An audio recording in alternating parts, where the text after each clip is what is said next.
Me sigue sorprendiendo que me sigan invitando porque siempre doy una visión absolutamente pesimista del asunto y mi conclusión es que no solo nunca nada va a cambiar, sino que todo va para peor, pero aún así siguen invitándome, se ve que les gusta que haya un masoquista en la mesa.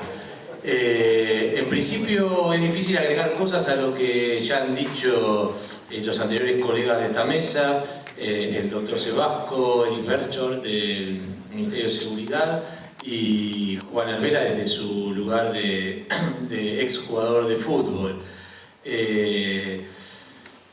Yo sí creo que hay una decisión política que hay que tomar, que nunca se tomó y que nunca se va a tomar en la República Argentina. No creo que, al igual que lo que dijo Eric, no creo que solo una decisión política resuelva el problema, pero a mí me parece que cuando hay una decisión política, esa decisión política se baja con determinación hacia quienes deben ejecutarla, hacia el resto de la fuerza del Estado, en este caso la policía, y hacia los propios dirigentes de los clubes y ellos a sus propios organismos de seguridad privado. Me parece que la impunidad con la que se manejan en la cancha no solo los barra bravas, sino la mayoría de los hinchas, obviamente comienza a decrecer. Y cuando comienza a decrecer el nivel de impunidad y alguien ve que otro va preso o que por lo pronto le aplican una restricción para ingresar a un estadio, eso me parece que plantea efectos imitativos. Pero bueno, es difícil de sostener esto en el tiempo, básicamente porque en la Argentina esta idea no se plasma en la realidad.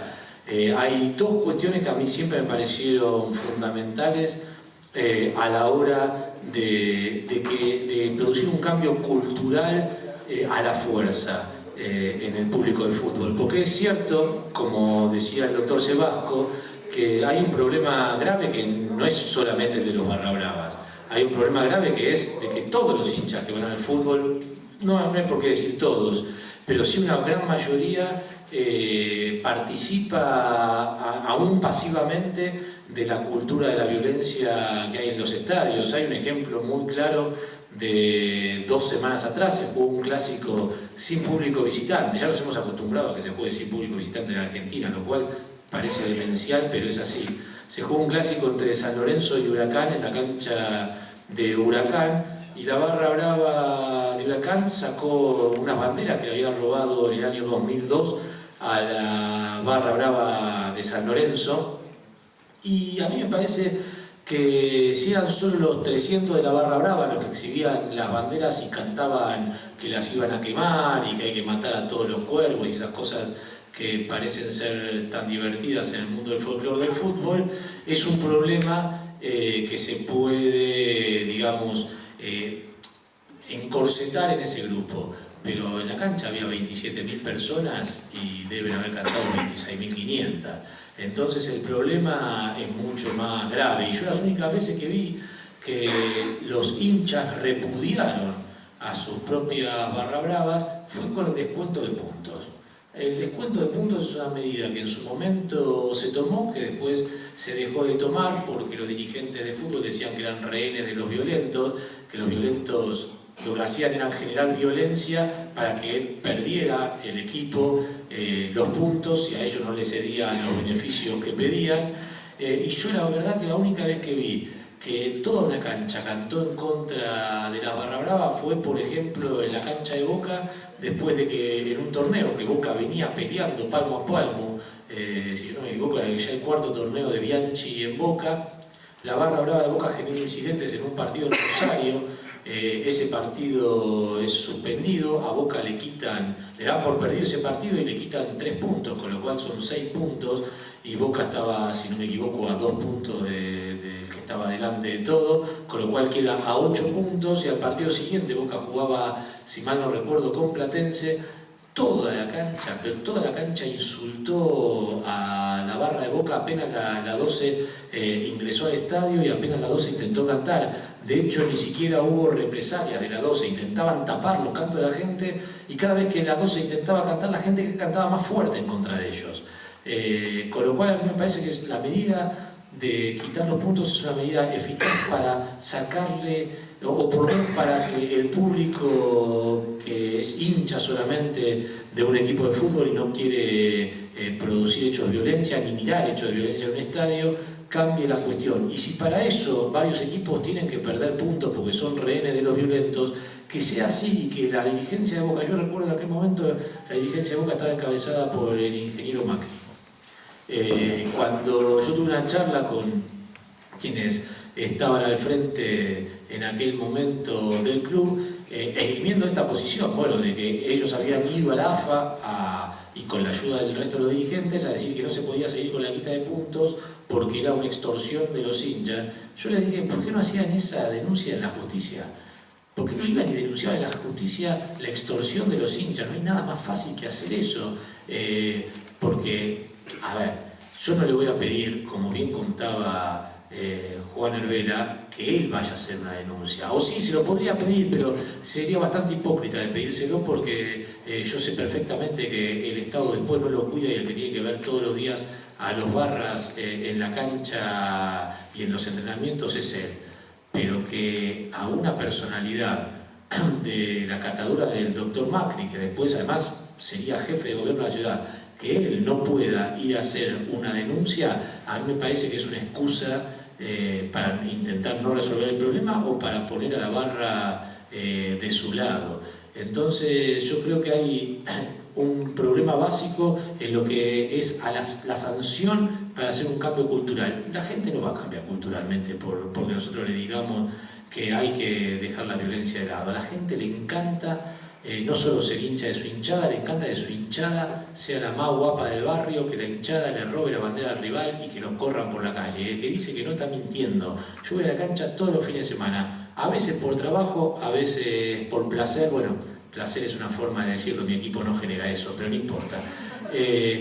Lo que se ve claramente, es que no solo es hincha de la hinchada la gente, sino que la cultura del aguante en el fútbol está muy instaurada. Todos somos culpables de eso. Yo no le voy a quitar culpabilidad a los medios de comunicación. Yo trabajo en un medio de comunicación que sacó, cuando River salió campeón hace unos cuantos años y Cabenagui había hecho el gol del triunfo, era como el héroe de aquel equipo, sacó un póster de Cabenagui que era llevado en andas por Adrián Rousseau. Era muy gracioso, por eso, si no me equivoco, fue en 2003, 2004.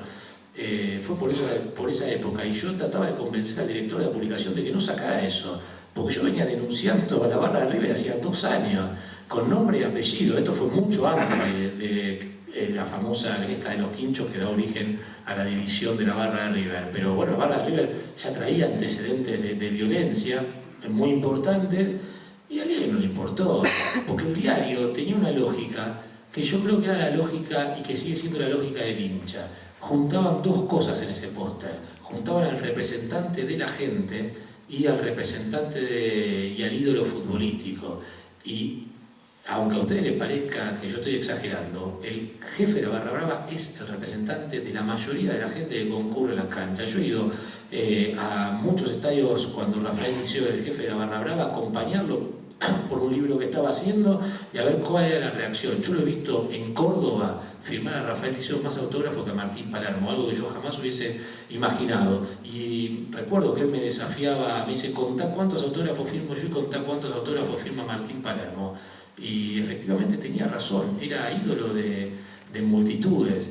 Con lo cual me parece que el cambio cultural es a muy largo plazo, seguramente teniendo algunas actividades, o diseñando algunas actividades. Yo no soy especialista en la materia, pero habría que convocar a sociólogos, a psicólogos, a educadores para intentar hacer un cambio que no lo vamos a ver ni esta generación, ni la próxima, supongo que es un cambio a muy largo plazo, pero a corto plazo me parece que hay que pegarle al hincha donde más le duele, y lo único que le duele al hincha es la quita de puntos. Y el otro gran arma para mí, para sacar de la cancha o para generar efectos imitativos positivos, es la aplicación del derecho de admisión, pero no como se aplica actualmente. Es muy gracioso, le dieron un arma a los clubes para que dejen de lado a los violentos. Yo la verdad no sé en qué mente brillante creyó que los dirigentes de los clubes iban a utilizar el derecho de admisión de una forma general y racional. Era obvio que lo iban a utilizar para disciplinar a los barras que no son afines a la conducción del club, y eso es lo que pasa en la capital federal. Vean la lista de derechos de admisión que mandan los clubes para que ejecute esa prohibición la fuerza policial. Solamente se incluyen en el derecho de admisión aquellos barras que son contrarios a lo que uno denomina en la jerga periodística la facción oficial de la barra, que es la que cuenta con la relación aceitada con la dirigencia y también con las fuerzas políticas y policiales. A los otros los dejan afuera, si vos estás de mi lado, entrás, si vos no estás de mi lado, salís. Eso es directamente, o por lo pronto, por lo que he visto en las películas de Hollywood, eso es directamente una estructura mafiosa. Y más preocupante que eso es que donde el Estado sí tiene la potestad para aplicarlo, esto es en la provincia de Buenos Aires. En la provincia de Buenos Aires, yo he escuchado decir, también hay mucha ignorancia sobre el tema, yo he escuchado decir al ex jefe de seguridad deportiva, el comisario Rubén Pérez, que fue hasta hace muy poquito, lo relevaron recién hace 2 semanas, caso extraño, lo relevaron hace 2 semanas cuando tenía un proceso judicial escandaloso desde el año 2007, pero no importa. Yo lo escuché decir cuando el presidente Independiente empezó su lucha contra los barra bravas de Independiente, que si no quería que fuera a la cancha, que el presidente Independiente mande la lista de los barras que no quería que fueran a la cancha, para que entonces la policía bonaerense pudiera ejercer la prohibición. Y nadie le respondía que eso era mentira, porque en realidad en provincia de Buenos Aires quien detenta el derecho de admisión es el propio poder político, el propio Coproceder tiene la facultad de aplicar el derecho de admisión. ¿Qué pasa? Bueno, que el líder de la barra brava Independiente era íntimo amigo y socio del comisario Rubén Pérez, como tantos otros, y se utilizaba eso para disciplinar a los otros barras. Digamos, lo mismo que hacían los clubes en capital es lo que se hacía en provincia, pero alentado desde el Estado Nacional, lo cual eso ya implica, a mi juicio, un delito de proporciones que nunca vaya uno a saber por qué llegó a la justicia. Yo insisto con que la decisión política es muy, pero muy importante. Ahora, si vemos a la Presidenta de la Nación hace 2 semanas hacer un discurso en cadena nacional en donde elogia a los barra bravas, habla con una candidez insólita sobre los que se paran en el paravalancha y van defendiendo sus banderas, a mí me parece que estamos muy complicados para resolver el tema, porque la violencia es un negocio muy grande que tiene padrinos políticos, tiene padrinos policiales, tiene dirigentes deportivos metidos dentro, y si bien, insisto, y estoy de acuerdo con lo que decían quienes me antecedieron en la palabra, que no se puede limitar solamente el tema de la cultura violenta en el fútbol argentino a los barra bravas, ellos son los mayores propulsores, porque están defendiendo un negocio. Digo, yo no he visto, la verdad es que nadie mate en una cancha porque le cobraron un penal en contra. Sí he visto que tiran piedras, sí he visto aglomeraciones, y yo no digo que eso esté bien, muy por el contrario, está mal y hay que castigarlo, pero las víctimas fatales o los heridos graves se dan en el marco de peleas por un negocio muy grande, que es el negocio de la violencia en el fútbol, a punto tal que, bueno, esto ya es harto sabido, desde hace más de un lustro no se ven peleas entre barras, sino que las grandes peleas y los grandes las víctimas fatales que se han producido en el último tiempo se dan todos en el marco de peleas internas dentro de un mismo grupo de barra brava para ver quién detenta ese poder, y ese poder obviamente se traduce en dinero. Yo no los quiero aburrir porque me parece que hablar mucho sería reiterar muchos conceptos que ya han sido vertidos acá. Sí hacer eje en 2 o 3 cosas para mí fundamentales. Al no haber decisión política, me parece que también los otros estamentos quedan librados, aquellos también pueden hacer lo que quieran. Yo no puedo creer que en una causa como la que fue la de River, donde apretaron en el entretiempo al árbitro Sergio Pesota, una fiscalía de instrucción porteña tenga que pedirme a mí que le identifique quiénes son los barras porque la policía no le estaba mandando los nombres. Digo, y yo fui y identifiqué lo que conocía, que sería más o menos el 60 o 70% de las imágenes que ellos tenían, pero a mí me llamaba poderosamente la atención, porque yo, cuando todos dicen, no, pero es un especialista en barra, sabe mucho, yo sé 10% de lo que sabe la división de eventos deportivos o de conducta delictiva de la federal, digamos. También, yo sé, pero al lado de eso no empecé ni en el jardín de infantes. Entonces, ¿cómo puede ser que la policía no le hubiese entregado los nombres y que tuvieran que utilizar a un periodista para ver si podía identificar en las imágenes cómo se llamaba cada uno para poder empezar a hacer el requerimiento de las declaraciones indagatorias o citarlos? Eso me parece que marca bastante el estado de situación en el que estamos.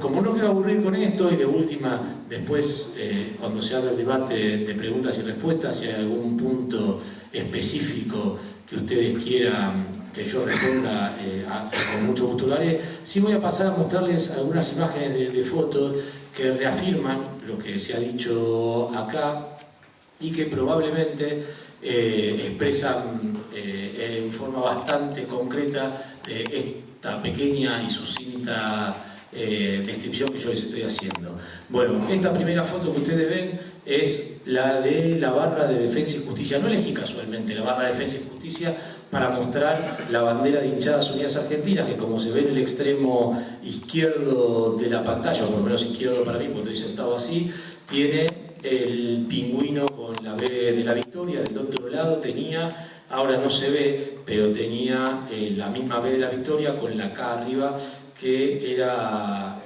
bueno, el símbolo del kirchnerismo.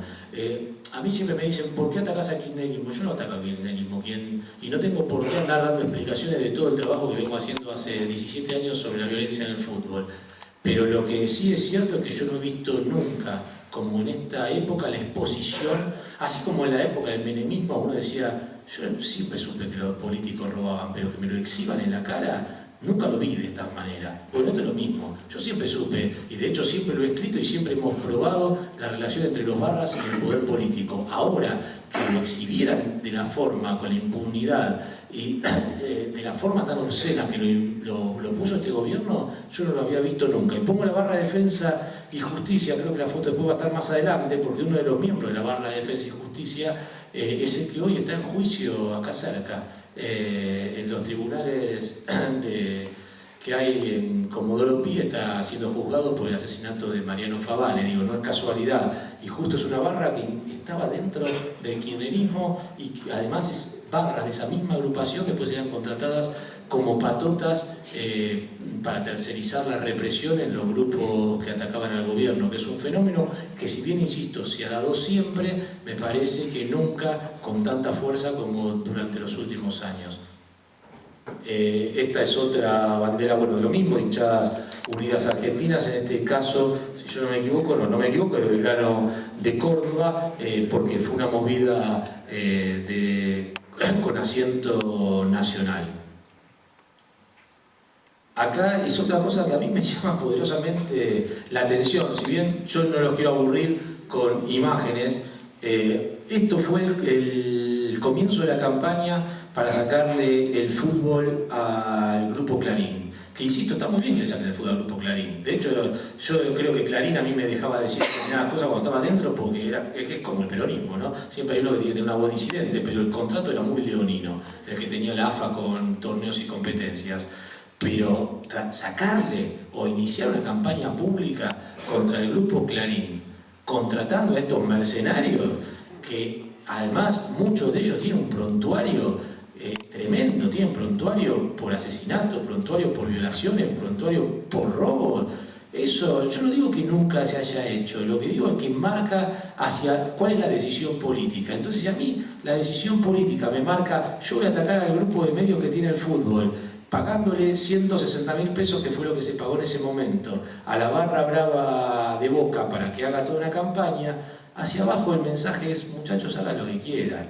Digo, ¿por qué después le voy a pedir al de eventos deportivos, que tenía relación con la barra de Boca, o supuestamente era el que se encargaba de cuidar la barra de Boca, que no se corrompiera también?